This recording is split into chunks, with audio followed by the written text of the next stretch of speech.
Hi, my name's Loy, and I used to believe silence kept the peace. But silence cost me more than arguments ever could. My daughter-in-law mocked my salary in front of my family, laughed like I was just background noise in their perfect picture. So I froze her mortgage the next morning. That was just the first crack. They erased me from photos, bank forms, even family decisions, until the only person who remembered me was a little girl with a sketchbook and a sandwich. Would you stay kind? If the people you raised treated you like a ghost, I took my time getting dressed that evening. The dark blue shirt I'd saved for occasions like this still fit, though a little tighter around the shoulders. I pressed the collar flat, straightened the sleeves, and pulled on my watch. Old, scratched up, but it ticked with a stubborn pulse like me. I slipped a small box into my coat pocket, a gift for Dale's promotion. Something modest but thoughtful. Before leaving, I fed Tucker and Daisy, my old mutts who never minded leftovers. Be good. All right, I whispered, patting their heads. They watched me with quiet loyalty, the kind I didn't find much in people anymore.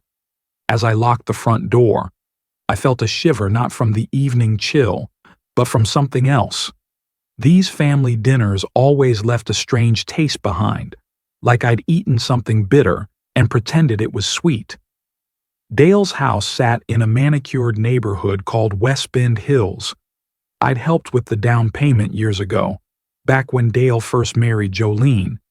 It wasn't cheap, nothing there was, but I wanted my boy to have a shot at better. As I pulled into the driveway, I noticed Dale's car parked to the side, but it wasn't him who answered the door. Jolene stood there, all pearls and perfect lipstick. "Loy," she said, not unkindly, but without warmth. "Come in." I stepped inside, the smell of roasted garlic and some kind of spiced cake wafting through the air. Guests filled the room with chatter and perfume, and I nodded to a few familiar faces. Dale was nowhere to be seen. Jolene ushered me in like a hotel hostess gesture, polished, smile tight.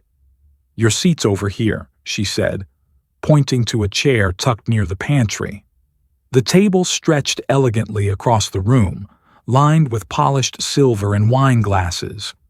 My seat, though, was off to the side, far from the center, close to the kitchen door. I looked at it a moment too long. She caught my hesitation. "We just needed someone near the water pitcher," she said, already turning. I sat down slowly. The cushion sagged more than the others. Around me, laughter bounced off the walls, and I forced a smile as I adjusted my coat.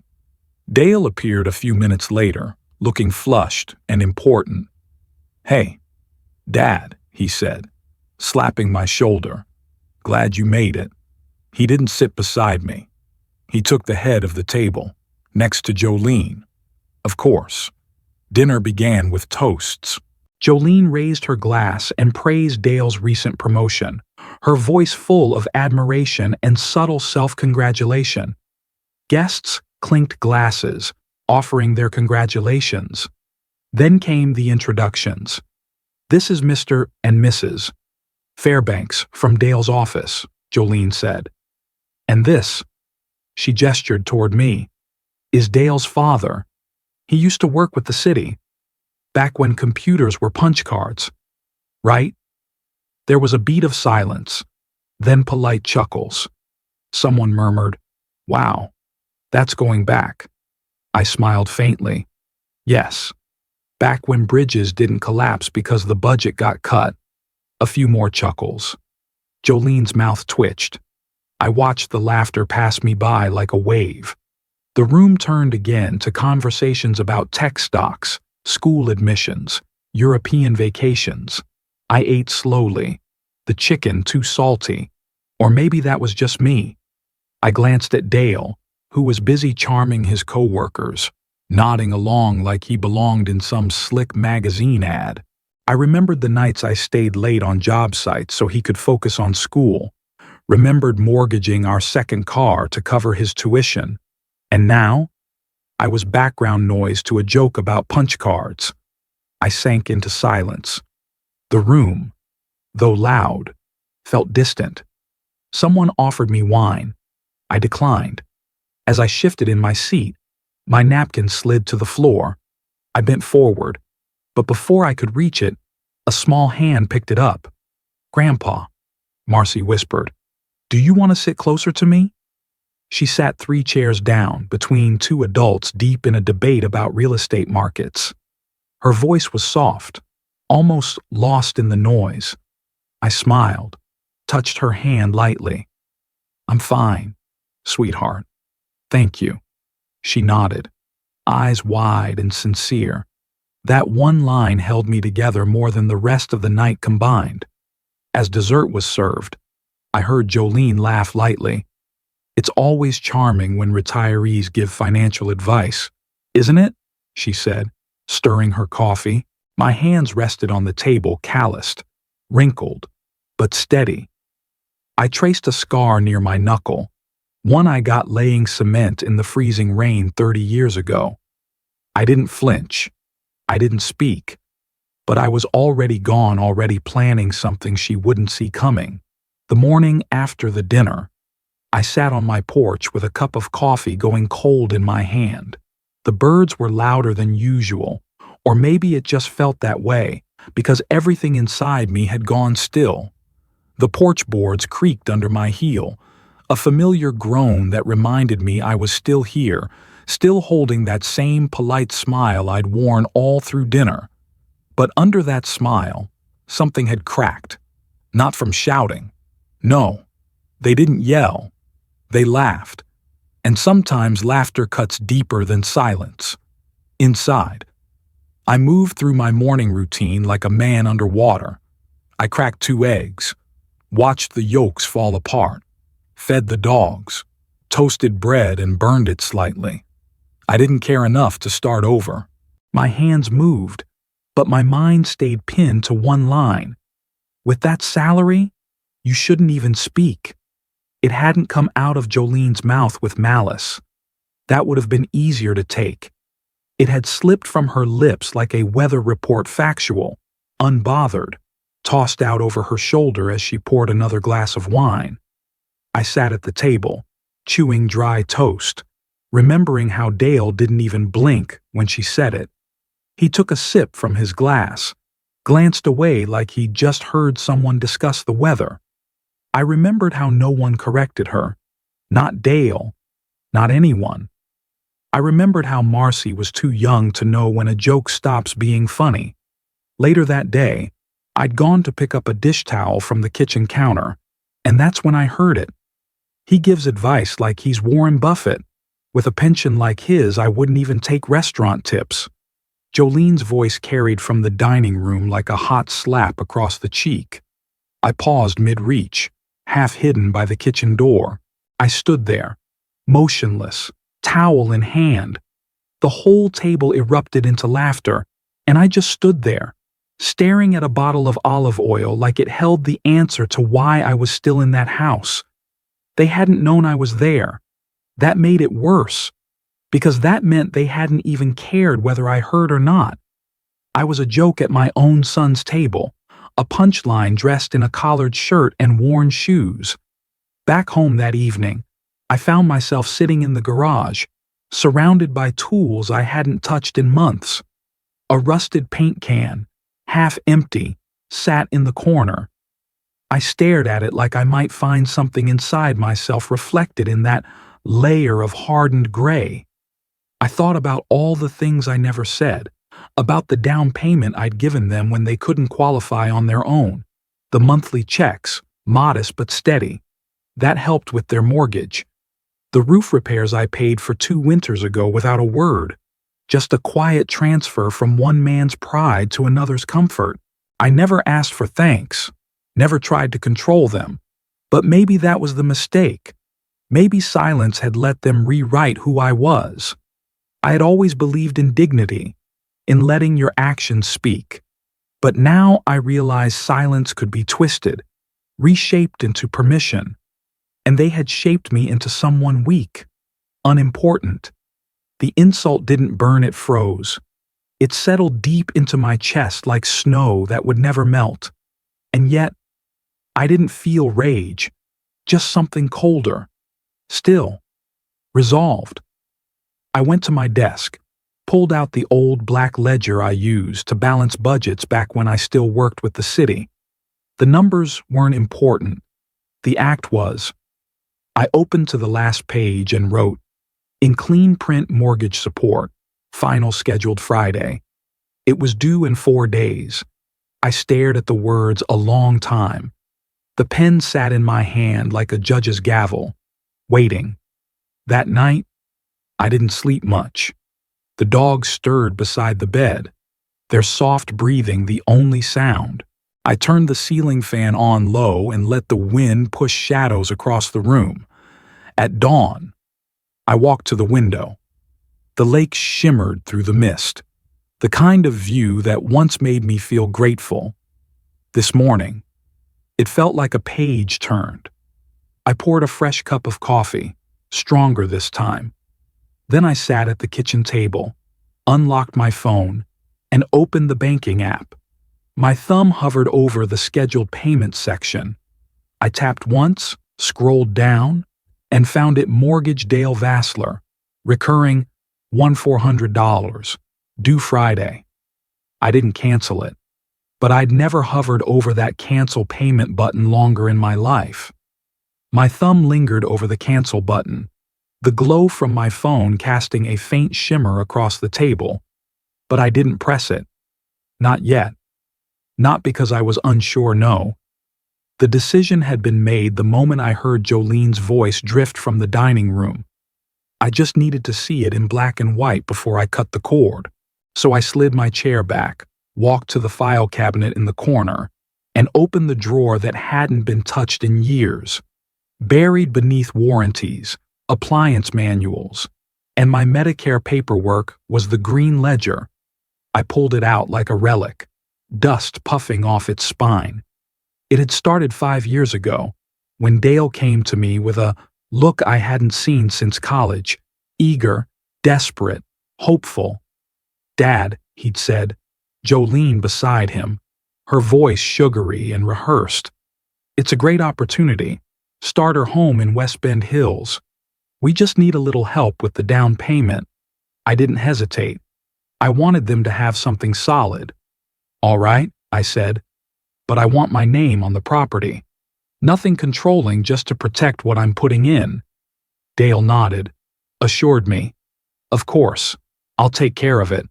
Papers were supposed to be drawn up." Jolene even said, "That's fair." I remember, because it surprised me, but life got busy, documents delayed, and when I followed up months later, Dale said it had been complicated, but it's all safe. "Dad, we're grateful." I believed him. Now I opened the ledger, flipped through pages of neat handwriting, checks logged, wire transfers recorded. But when I turned to the manila folder clipped to the back, there was no deed, no signature, no co-ownership, just receipts, records of trust. I sat back. My reflection stared back at me from the glossy surface of the table. For a moment, I wasn't in my kitchen. I was in their house again, sitting beside the pantry, eating silence while being made into a joke. That night, unable to sleep, I crept downstairs to the basement. It smelled like dust and memory. In the corner, under a shelf of worn garden gloves and light bulbs, sat a box marked Eleanor. I opened it slowly. Her handwriting was the first thing I saw, elegant and slanted. It was on the back of an old calendar page, clipped together with a faded photo of Dale in his prom tuxedo. She'd written, "You never lose anything by being kind, but don't forget who helped you rise." My hands trembled slightly. I hadn't forgotten Dale. I'd forgotten myself. In that moment, the echo of laughter at the dinner table, the snide jabs, the erasure crystallized. I'd spent years quietly reinforcing a house built with someone else's pride, and they'd painted me out of the foundation entirely. Back upstairs, I sat at the table again and reopened the ledger.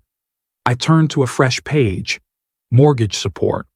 I wrote across the top, line by line. I went back and documented every payment made since that first conversation. Monthly contributions, emergency fixes, surprise costs, repairs after the storm. I did the math twice, $86,214. And yet, my opinion was a punchline. It wasn't the money. It was how easily they'd made my presence optional, how I'd become a relic, tolerated on holidays, ignored in substance. The ledger now closed. I looked at Eleanor's note once more and set it beside her picture on the shelf. I whispered to her photo, "You always saw further than I did." I tried to chuckle, but it caught in my throat. "You'd have said something by now," I muttered. "You'd have walked out halfway through dessert." I imagined her folding her napkin slowly, standing without fuss. I imagined the silence she would have left behind, one heavier than a slam. I should have said something, I admitted. But now, I would. Not with words, but with something louder. It was early morning when I logged back into the banking app. The dogs were still asleep on the floor, breathing steady. My coffee had gone cold again, but I didn't move from the chair. I found the recurring payment line. Mortgage, Dale Vassler.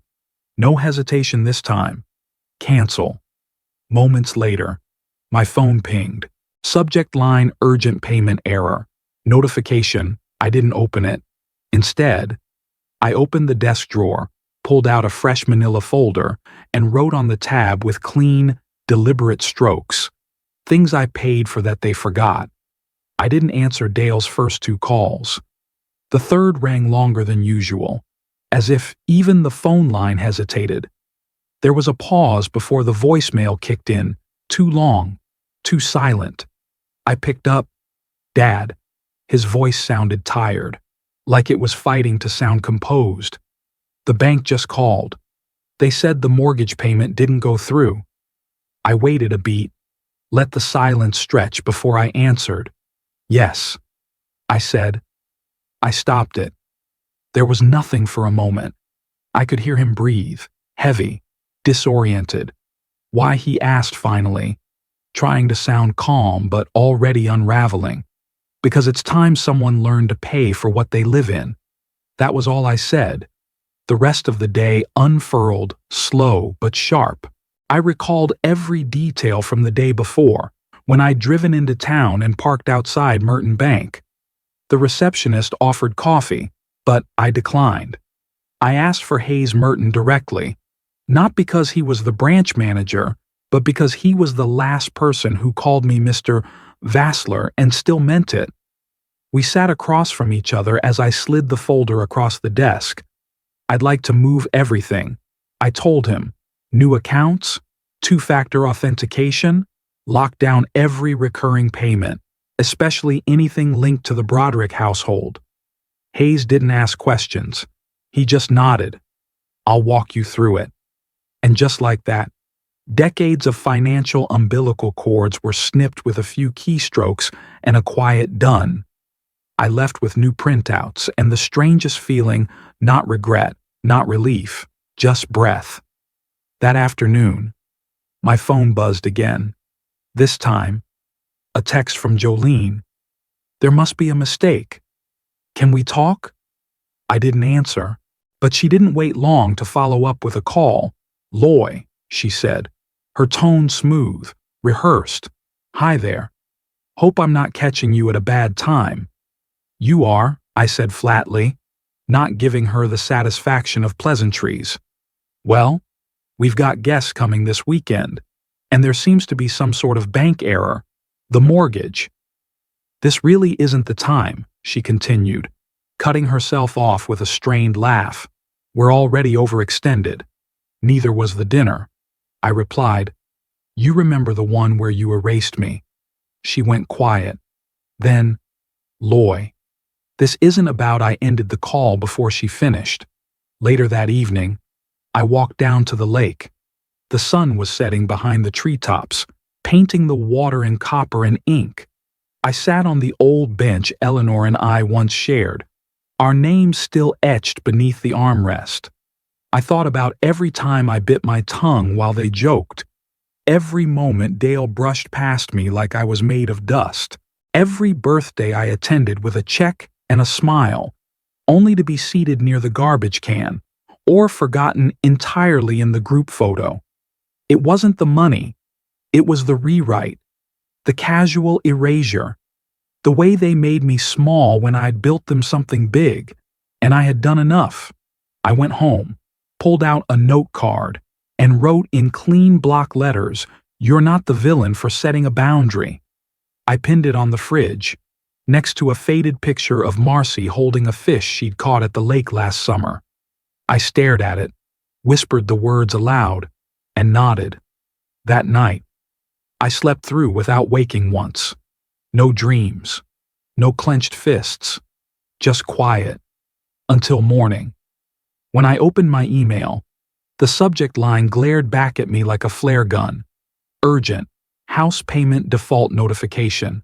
Below it, a voicemail transcription from Jolene. "If you don't fix this, you're out of this family." I stared at the message for a moment longer, and yet, for the first time in years, I felt like I was finally back in it, my own family. Her words rang in my ears. "You're out of this family." Once upon a time, I would have bent backward to fix that, would have lost sleep wondering what I'd done wrong, composing careful emails, suggesting sit-downs, anything to keep peace. But this time, I let her words settle like old dust, not out of pride, out of clarity. The third call came that afternoon. Dale's number again. I answered this one. He didn't waste time. "Dad, this is going to mess up everything," he said, his voice tight, like he was holding back more than just panic. "Why would you do that to us?" I looked out the window. A pair of ducks drifted along the lake, silent and paired. "No, son," I said, my voice level. "You did that to yourself the moment you laughed when I was mocked." There was silence, a long one. "Jolene didn't mean it," he said finally, weakly. I didn't respond. Let the silence do its work. A week earlier, I had gone back to the bank, same front desk, same lemon-scented air freshener near the lobby plant. Hayes Merton was there again, younger than my shoes but sharper than most men twice his age. I figured I'd finalize everything, I told him, taking the seat across his desk. He clicked around his screen. "Just in time," he muttered. I raised an eyebrow. "She tried to file a third-party authorization last week. Jolene Broderick." I didn't flinch. "Did she bring documentation?" Hayes nodded, then frowned. "The signature didn't match. I flagged it. Thought it best to confirm with you before processing. Can I see the form I asked?" He printed it out. I looked at the looping, elegant script where my name should have been. It was similar, close enough for someone who thought they'd never be checked. I folded it, tucked it into the same manila folder I'd carried for weeks. On my way home, I stopped at the bakery and picked up Eleanor's favorite oat cookies. I didn't eat any, just left them on the counter. That memory hit as I walked around the lake that morning, steps slow, steady. The air smelled like damp earth and pine needles. Eleanor had always handled conflict with composure, never raising her voice, never pointing fingers. She believed in confronting, but not performing. "If you don't speak," she used to say, "they'll write your silence into their story." I had let them narrate me into a footnote. That ends now. That afternoon, there was a knock at the door. I didn't need to guess. Jolene stood there, holding a tray of neatly arranged cookies. "I figured we should talk. Just us," she said with that polished campaign smile of hers. I stepped aside, let her in. She took it as a win, sat at the table, crossing her legs, placing the tray down like we were old friends catching up. "There's been a misunderstanding," she began. "The bank's being overcautious. I didn't know the form required a match to the letter." I let her talk. She went on about logistics, how Dale was stressed, how she was juggling too much. When she paused, I stood, walked over to the kitchen drawer, pulled out the folder, slid the document across the table. "I believe this belongs to you," I said. She stared at the paper, then up at me. The charm cracked. For the first time, she didn't know what to say. "So this is how you repay family," she whispered, the edge finally showing. "No," I said, voice firm. "This is how I stop being your donor." She didn't stay long after that. That evening, I sat back at the table with my manila folder, the same one that now held check stubs, transfer slips, and a paper Eleanor once signed for Marcy's school field trip. I took the forged form, slipped it into the sleeve, wrote on the tab in permanent ink what they denied, but I recorded. 2 days later, my phone buzzed. Royce's name blinked on the screen. "You might want to look into that forged signature more seriously," he said, voice low. "It's not just paperwork anymore. Royce's call wasn't just advice, it was a flare shot into the dark. That signature on the authorization, you should have it reviewed by a notary," he'd said. I didn't need validation, but I needed to see it through, clean and deliberate. There's a difference between revenge and record keeping, and I was interested in the latter. The next morning, I drove down to Royce Tilden's home office. Royce and I met decades ago at a community board hearing. He retired 5 years ago, but kept his law books in neat rows and his coffee percolator ready for drop-ins like me. He examined the copy under a brass desk lamp, pushing his glasses up. "This isn't even a good fake," he muttered. I watched his jaw tighten. Royce didn't rattle easy, which told me everything. "She tried to file this without your knowledge. If Hayes hadn't flagged it, you'd be looking at account authority transferred under false pretense." He flipped it over and grabbed a pen. "I can notarize a statement for you, just a formal record that you never authorized this, and that the signature isn't yours." I nodded. Royce signed and stamped with the kind of precision only an old-school lawyer keeps. I thanked him, folded the affidavit into my folder, and walked out into the morning sun. I didn't feel triumphant. I felt tired. Back home, I sat in Eleanor's chair by the window. I didn't need to reread the affidavit. I knew it by heart already. The betrayal wasn't in the form. It was in the memory that led to it. 5 years ago, Dale had said, "Just let Jolene handle the details." "Dad, she's good with logistics." I'd nodded, like a man who'd raised a son he could trust. I wasn't angry. Not anymore. I was grieving. That afternoon, I pulled the storage chest from under the bed. It was heavy with years. I opened it and laid out folder after folder, bank statements, mortgage receipts, tax copies, printed emails confirming transfers. I spread them across the dining table, one for every month, one for every time I showed up quietly. The dining table looked like an archive of a man who had given without asking. I began labeling each envelope by year 2018-2019, all the way to last winter. I wasn't preparing for court. I was reclaiming memory. This wasn't about being petty. This was about history. On a new folder, I wrote what they denied, but I recorded. I placed it next to Eleanor's photo on the shelf. The frame was old paint chipped at the corners, her smile still steady. "This isn't vengeance," I said to her face. "It's preservation." That evening, Royce called again. "You could press charges, you know," he said. "I'm not interested in courtrooms." I replied, "I just want them to know I'm not confused." I kept receipts. Silence on the line. Then, they're not going to see this coming. They never saw me at all. I said, that night, I reread everything I'd filed. Twice. I wasn't checking facts, I was remembering my own truth. The next day, an email arrived from Dale. The subject line made my eyes narrow. Jolene is thinking of consulting an attorney. He wrote, she says you're making things up. I stared at the screen for a long while.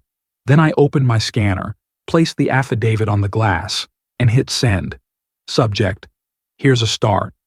Attached 1, notarized reminder that memory has ink. The scan I'd sent had no subject line, just a PDF named Affidavit of Forgery. It said more than any voicemail or confrontation ever could. I expected silence to follow. But 2 nights later, around 8:30, twin beams of light swept across my driveway and cut through the blinds. I stood from my recliner and watched the SUV idle before the engine clicked off. Doors opened. Footsteps. No one had rung the bell yet, but I was already at the door. They didn't come to apologize. They came to negotiate. I opened the door before the knock landed. Dale looked unsure, hands fidgeting with the folder tucked beneath his arm. Jolene was dressed like a corporate consultant press blazer, makeup just shy of litigation. Ready. Can we come in? She asked with a practiced smile. I opened the storm door wide but gestured to the porch chairs. We'll talk out here. Dale took the seat farthest from me. Jolene remained standing for a moment, as if the porch were beneath her, then sat too. I didn't sit. I leaned on the railing, arms folded. Dale cleared his throat. Dad, we want to settle this. No drama. I said nothing. We're prepared to reestablish your name on the property title, he continued. Jolene chimed in.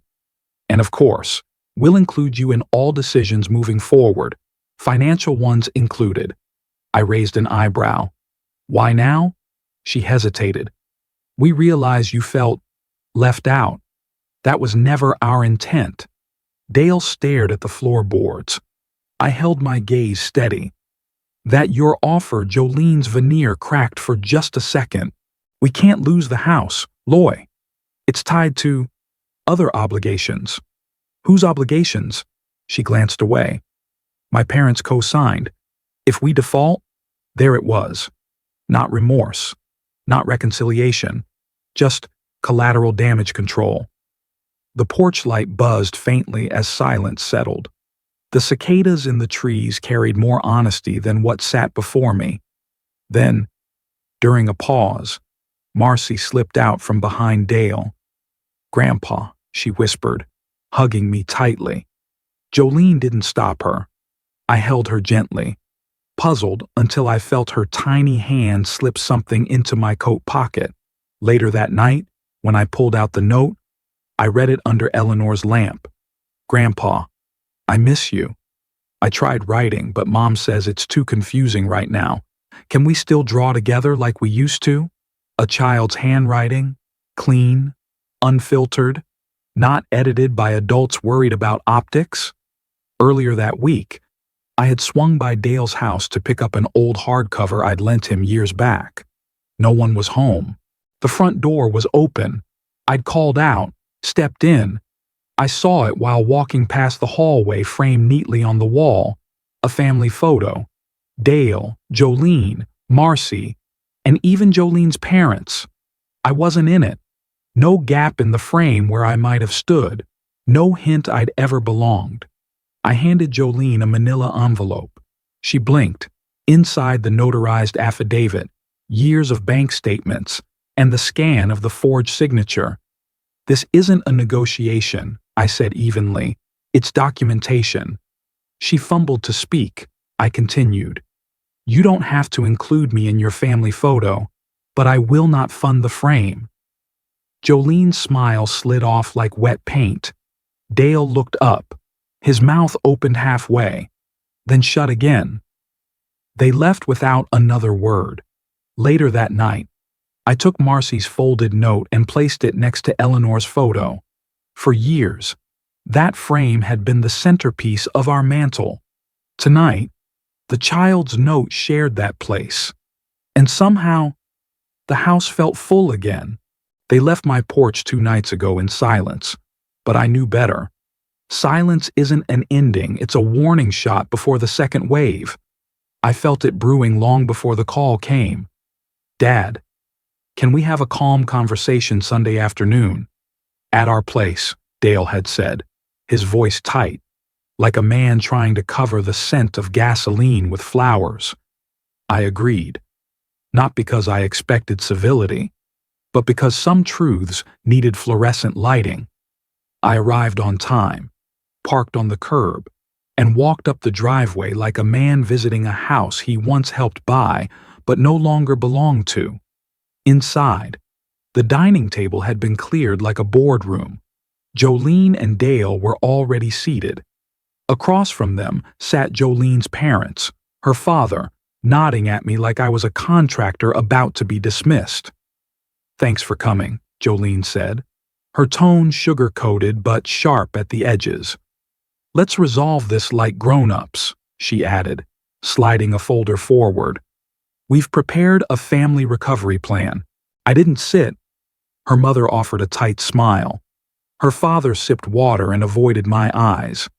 Jolene continued, "The house has equity potential, but if the mortgage support doesn't resume, we risk default. It's tied to collateral from my parents." I turned to Dale. He looked at me, then down. "We thought, maybe you could reconsider," he mumbled. Jolene jumped in. "If you care about Marcy's stability, you'll understand how serious this is." There it was, the guilt switch. They pulled it like they had 100 times before, forgetting the current didn't flow the same way anymore. I waited until she stopped talking. Then I reached into my satchel and pulled out 3 documents, set them gently on the table. "This," I said, tapping the first, "is the notarized revocation of my mortgage sponsorship." They didn't blink. "This," I continued, pointing to the second, "is the bank record confirming I've established a private educational trust for Marcy. Outside your access. Protected." Jolene's face paled. Her mother's mouth opened, then closed again. "She will have a future," I said quietly, "whether you deserve to be in it or not." The room was suddenly too quiet. The thermostat hummed. The fridge clicked. "You undermined us," Jolene snapped, standing so fast her chair scraped. Dale stared at her. "You told me this was about family, not leverage." She turned to him, her voice rising. "You said your father would never go this far." I faced Dale. "You mistook my silence for submission. That's over. No one followed me out. Marcy was on the front porch, sketchbook in her lap. She looked up with a smile that hadn't yet learned to lie. "Can I draw from your lake this weekend?" she asked. "Always," I said, voice cracking like the last leaf on a winter branch. I drove home slower than usual, not because of traffic, but because sometimes dignity weighs more than rage. That night, after dinner, I poured a small glass of scotch and sat by the window. My phone buzzed. A message from Royce. "Ready if you want to move forward with the affidavit filing." I stared at the blinking cursor for a long moment. Then I began to type. They thought it was over, that the confrontation in the living room had ended the war, tied it with a formal bow and buried it under silence. But silence was never the end. It's the inhale before the scream, and in this case, the whisper before the break. It was nearly 10 p.m. when my phone rang. "Dale, I want to come over," he said, voice hoarse. "Alone." I didn't ask why. 15 minutes later, he stood on my porch like a boy who'd crashed his bike and didn't know how to explain the blood. No folder, no blazer, just him. I knew. He said, I looked at him. I knew Jolene forged your name. I saw her filling out the form. I didn't stop her. He stared at the floorboards like they could absorb the weight of what he'd just said. I didn't think it would go this far. You didn't think? I replied. That's the problem. He didn't argue, just sat on the step, letting the night hold him. I stayed standing, not out of pride, out of protection. For myself, I was under pressure, he began. There's always something Marcy's school, Jolene's parents, keeping up with expectations. She's ambitious.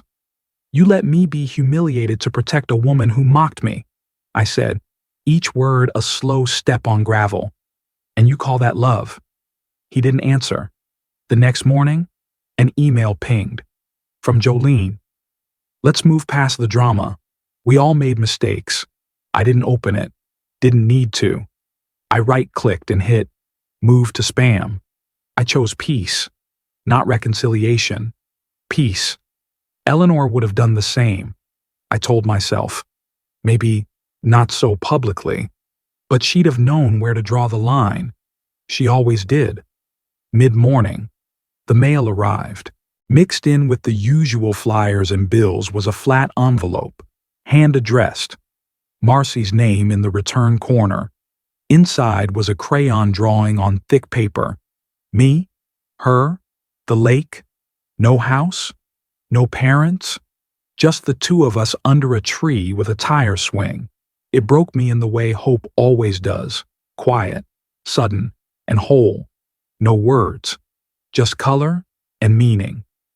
Later that afternoon, another message, this time from Dale. We're selling the house. I'll figure it out. I replied, good. Not because you failed, but because you're finally deciding for yourself. He didn't defend, didn't deflect. He just texted back, thank you.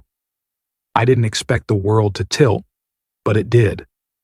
That evening, I placed Marcy's drawing beside the fireplace, where Eleanor's picture used to sit, where decisions were once quiet and invisible. Then I opened my notebook and wrote, the hardest part isn't being alone. It's realizing how long you've tolerated being erased. I left the gate open that morning, not for them, not for Dale or Jolene. I left it open for whatever came next, something unburdened, not by history, but by intention.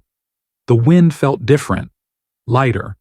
I made my tea with less habit, more attention. By mid-morning, the landline hadn't rung, but my cell buzzed with a number I didn't recognize. I answered on the second ring. Grandpa, a girl's voice said, hesitant. Marcy, no, it's me, but I'm using Taylor's phone. Mom took mine. She paused, then said quickly, can I come over? I miss our walks. I leaned back into the chair. The lake still remembers you. Silence on the line. Then I'll ride my bike. When she arrived, helmet askew, cheeks flushed with summer heat, I felt something I hadn't let myself feel in weeks. Relief. Not because she came, but because she came without instruction, without filter.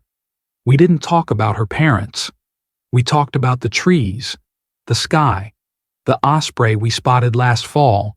She pulled out a folded piece of sketch paper and sat cross-legged near the dock. What are you drawing? She pointed at the willow tree across the water. That one? It looks like it's wearing a cape. She handed me the drawing later. She titled it, Grandpa's Armor. I don't think she knew what it meant. I didn't ask. I just folded it carefully, slid it into the inside pocket of my vest. That evening, I went out back to the shed. It hadn't been touched in years. Hinges rusted, floor uneven, a spider colony thriving near the doorframe. I sanded, I swept. I replaced a broken pane and oiled the hinges. I planted wildflowers along the edge, not for anyone else, just for me. When I stepped back, I realized something odd. The shed, in its silence, offered more dignity than that house Dale and Jolene fought to keep. A home doesn't need drywall or granite to be safe. Sometimes, it just needs to be untouched by ridicule. The next day, Dale emailed. We sold the house. Closings in 2 weeks. We're moving into an apartment downtown. I stared at the screen, typed slowly. That house had no walls left. Maybe this one will. No bitterness. Just finality. Some doors need to close, even if they creak doing so. That evening, I sat in the shed, dogs curled at my feet, mug of warm tea in hand. I opened my notebook, wrote down what I hadn't been able to say aloud for months. You can lose a family, but gain yourself. And sometimes, if you're lucky, a little girl still chooses you. That truth didn't feel like comfort. It felt like arrival. A knock broke the quiet, not hurried, not soft either. I rose, still holding the notebook, and opened the gate. It wasn't Marcy. Jolene stood there, holding a sealed envelope like it weighed more than her voice ever had. She didn't meet my eyes. She didn't speak. I looked at her hands, neat nails, tight grip. She was dressed like she always dressed when she wanted control. Pressed blouse, blazer, lip color, 2 shades too bright for remorse. I'll leave this with you, she said finally, placing the envelope on the porch railing. She didn't wait for a reply, just turned and walked back to her car. She didn't slam the door. She didn't speed off. She simply left, like someone who didn't know which version of herself would be remembered. I stood there for a long moment. Then I picked up the envelope and brought it inside. The envelope wasn't thick, but it was heavy. Jolene left it without a word. I stood on the porch watching her drive off, unsure if she looked relieved or resigned. Inside a single sheet of paper, a ledger, not an apology, not a note, a cold, clinical list. Every dollar I'd handed them over the years labeled, totaled, and marked with interest. At the bottom, in her sharp pen, you were never poor. You just didn't charge enough for your silence. I didn't react right away. I copied the page, slid it into the folder I'd started weeks ago, retitled it, Things I Paid For But Wasn't Invited To. 3 days later, a package arrived. No return address. Inside Marcy's sketchbook, I opened to the last page and saw it her drawing of us. Me by the lake, sitting in my chair, face turned to the water. She'd captured the quiet, the air, the truth of it all. Below it, written in her neat hand, "You're not forgotten." I felt it like sunlight warming through winter glass. The next morning, I cleared the overgrown side yard, hammered together a circle of stone, gathered wood, and that night I lit a fire. One by one, I fed it mortgage forms, old statements, canceled transfers, and the check Dale had left behind, unsigned and unloved. I kept one thing, the drawing. This isn't spite, I whispered to the flames. This is space. Later, with tea in hand, I marked next Sunday on my calendar Marcy's tree. Picnic. No RSVP. Just room. At dawn, a knock at the gate. It wasn't loud, just sure. Marcy stood there, backpack on, sandwiches clutched, eyes wide. Behind her silence. "Come in, sweetheart," I said, stepping aside. "You made it." I didn't expect the gate knock, and certainly not the sandwiches. But when Marcy came in smiling, arms full and eyes clear, it wasn't just a visit, it was a verdict. We walked in silence to the willow, her tree.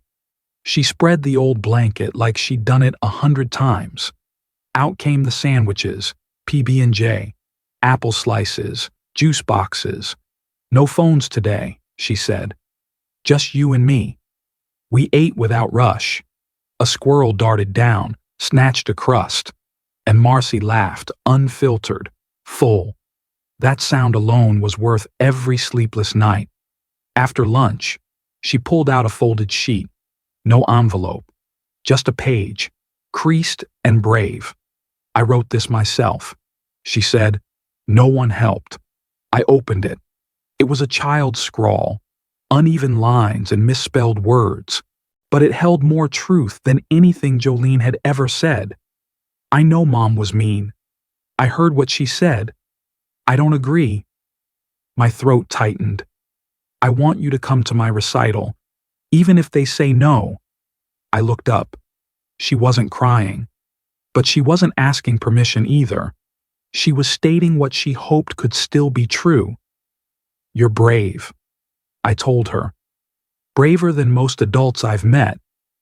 She shook her head. "You're brave because you stayed kind."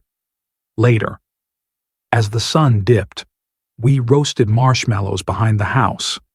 I let her pick a book from Eleanor's shelf. We read aloud by the fire. She fell asleep mid-sentence, head on my shoulder. I didn't move for a long time. I just listened to her breathe before driving her home. I framed the sketchbook page she'd left before the lake. Me, the silence. I hung it beside Eleanor's photo. Legacy. I thought, isn't who remembers your name. It's who remembers your kindness. I wasn't reinstated. I wasn't forgiven. But I was chosen by the only voice that mattered. And in that soft choice, I found something louder than apology. Peace.